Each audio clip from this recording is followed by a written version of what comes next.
Roger, eu adoraria bater um papinho, mas o amor me chama. Essa coleira de pulgas que vendeu não adianta nada. É mesmo? Deixe-me dar uma olhada, meu amigo Pulquento. Eu vou resolver isso num instante. Pronto, tudo bem. E agora, se me dá licença, eu estou com pressa. Obrigado.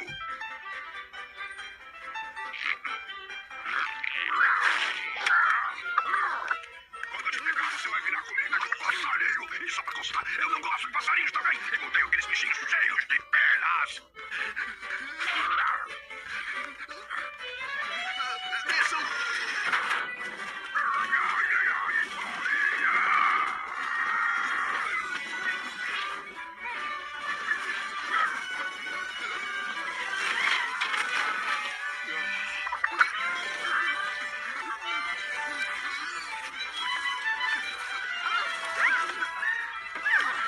Não foi nada, vovozinha. Gato safado!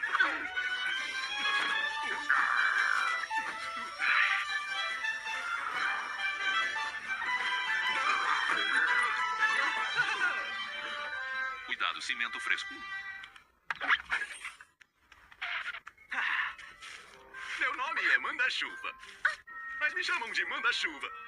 Muita gentileza. Meu nome é Trixie, mas me chamam de... Futura namorada do Manda-Chuva? Que brincalhão.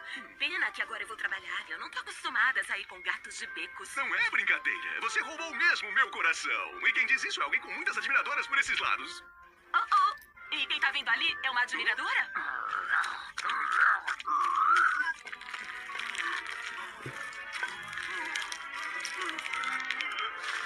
Alpiste.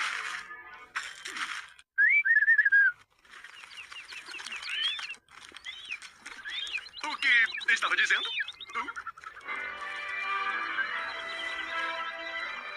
Beco das Almôndegas.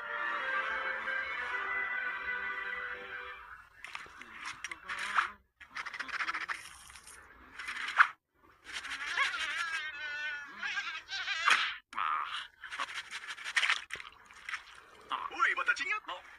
Oi, manda-chuva. Ai, Batatinha, eu estou apaixonado. Enquanto você estava dando uma de Romeu, o garçom viu que eu estava filando bola e me jogou na rua. Minha barriguinha tá roncando.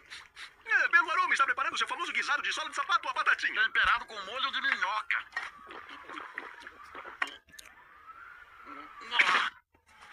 Delícia. Batatinha,